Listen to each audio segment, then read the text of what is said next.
Hi everyone, this is the Zowietek 4K HDMI recorder and network streamer.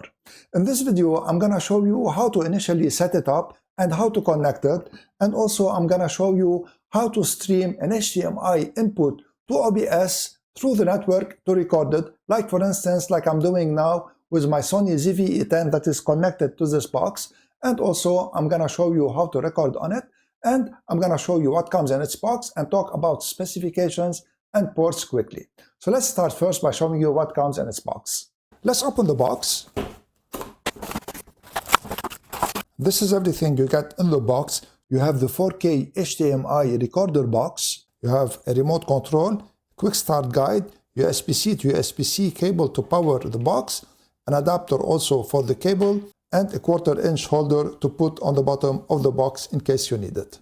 Let me show you the ports of this box. So I'm gonna start with this side here. You have a HDMI input port, DC 12 volt output in case you need it. You can activate it and deactivate it. The LAN output, and this is USB-C for power only. On the other side of the box, you have HDMI output, TF card, USB also to record input, and the USB TF card, it supports format FAT32 and EXFAT only. And this is the line input if you want to record audio separated from the HDMI input, and this is the headphones output. On the bottom of the box, you have a 1/4-inch thread if you want to put it on a tripod. You have also the fan opening, and this is the front of the box. You have an LCD multi-display here, and on the back you have the tally light. The first thing I'm gonna show you is how to connect my ZV-E10 camera to the box with the HDMI cable, and also I'm gonna show you how to connect the box to your local network, and we're gonna go to my PC and log into the management interface of the box and give you an overview of the management interface. So let me start the connection. I'm gonna start with the network connection here. If your network has power over Ethernet, it will start the box automatically. My router doesn't have power over Ethernet, so I have to power the box. The next connection will be the HDMI in. So this is the HDMI that is coming from the camera.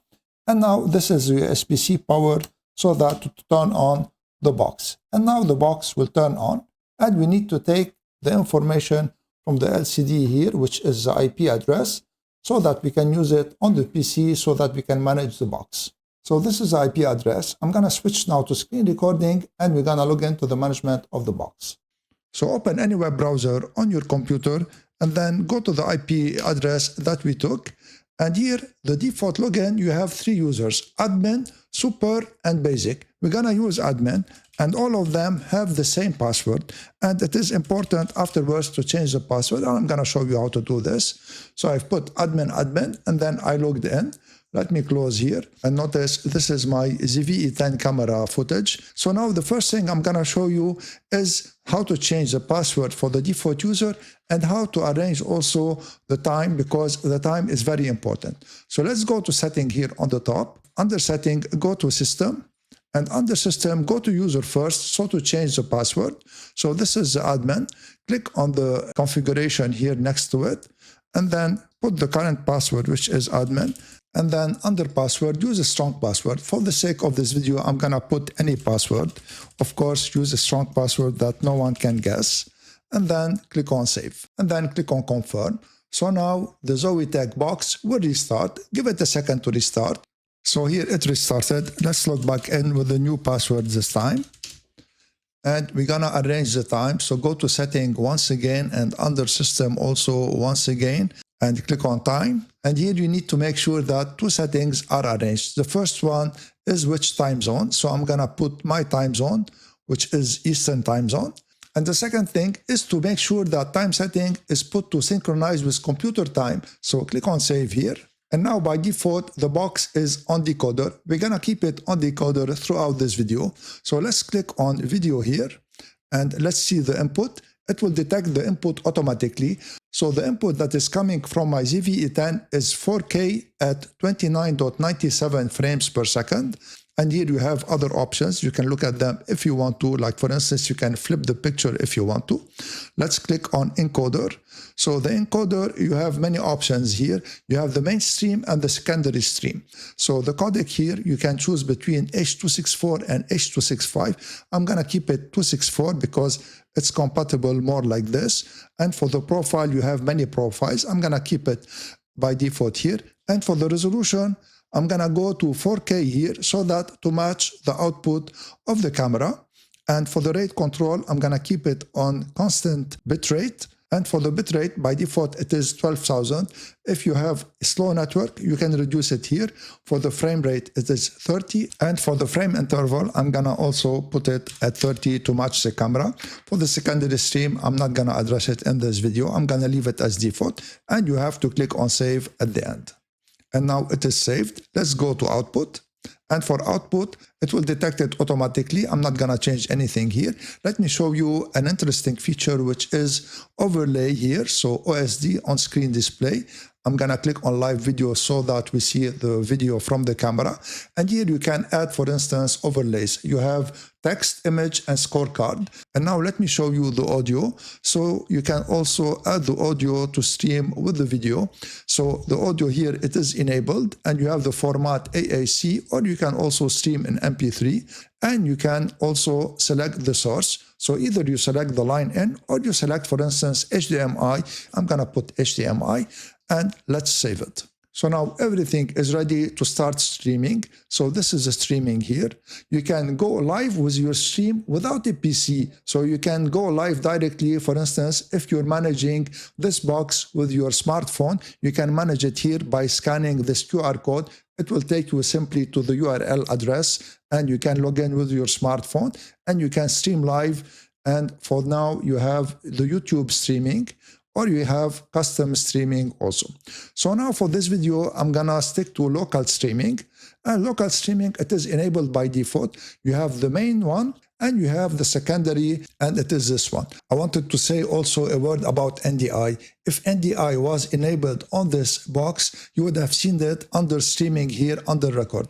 But NDI needs a payable license that you need to purchase from Zowietek so that to enable it. You enable it by going to System and NDI, and you put the license key that will give you here, and NDI will be enabled. Now, if you purchase the encoder decoder version of this box, it comes with the NDI license. So for this video, I'll be using the RTSP stream. So I'm gonna copy it here, and I'm gonna switch to OBS to show you how to use it in OBS. So in OBS, you need simply to add the media source as a source in your scene. So I'm gonna click on the plus sign here in my scene, and then I'm gonna choose media source, and then I'm gonna create a new one, and I'm gonna call it Zowietek, and then I'm gonna click on OK. And here you need to uncheck the local file, and when you uncheck the local file, you can under input here paste the RTSP link that we got from the management of the Zowie box, and I'm gonna check used hardware decoding if it is available, and simply click on OK.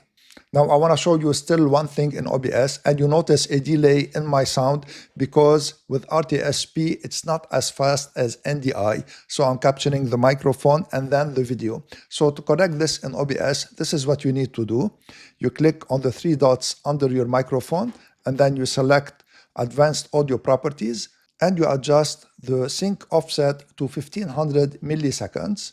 So now I'm gonna start recording in OBS. So now I started recording in OBS, and you notice that the voice is now synced with the picture. Let me show you now how to record to this box. So I'm gonna show you two settings that are important first. So on your dashboard, go to System, and then under working mode, make sure that the USB OTG is set to host, otherwise it will not work. The second thing that you need to take care of is that under streaming here, click on record, and make sure that you split the file. So click on the configuration, and then you have file size split. So keep it on size split, and the size split here, choose 1.5 G. You have 1.5, 3, and 4. Why I chose 1.5 gigabytes? It is because after you record in this interface here, if it is more than 1.9 gigabytes, you cannot view it and you cannot download it. So now click on save. Also, make sure to always reconfigure this setting if you format the USB or the SD card, because this setting will be lost and it will revert to the default settings. So let's start the recording now. To start it, simply toggle this button to on like this. And now it is recording. I'm gonna turn to the camera that is recording. So now this is the footage that I got from the USB drive after I recorded with the Zowietek recorder. And as you see, the quality is really good and the sound is coming also from my camera through the box to the USB drive. And you can record like this without even using a PC. You can use the remote control to start the recording or your smartphone also to start the recording. So now let me show you how to stop the recording. And now to stop the recording, all you have to do is to click on this button here and it will toggle to off and the recording will be stopped. Now let me show you how you see the recordings. So click on this icon here and you have here the operation. Either you can download it, you can view it, or you can delete it. Let me download it and let's save it and let's open it to see. And now the recording stopped. And you notice how it is working flawlessly. And let me here show you a bug in the viewing because I tested it before and it's not working. So if you click on view, you should normally be able to see the recorded video here, but it is not working. And this is something that Zowietek should address. Another thing that you should be aware of when you're recording to a micro SD card. So now you see that the micro SD card is working here and I'm using a SanDisk 32 gigabytes card that is in the box. Previously, I tried to use this ThinkWare 128 gigabytes TF card and it didn't work and the box even burned the card, even though that the card is dashcam grade card, which means that this TF card is very good. Maybe this is only unique to my case, but this is something that you should be aware of also. Now, what I like about the Zowietek box is that it has a very nice all-metal construction. It has also a very nice LCD display and it has very good image quality. What I don't like about it is that you need a payable license to use the NDI function in it. And also what I don't like about it is that sometimes the USB drive doesn't work. So I have to remove and insert it many times. And even it burned one of my TF cards. So this is something that Zowietek should look into. If you want to check out the Zowietek box, I'm going to leave an Amazon affiliate link in the description below. If you make a purchase using my link, I'll gain a small percentage at no cost to you, and this will support my channel. If you liked my video, please share it, subscribe to my channel, and give this video a thumbs up. I would really appreciate it. I want to thank you all for watching. I'm Eloy from Knowledge Sharing Tech. See you in the next video.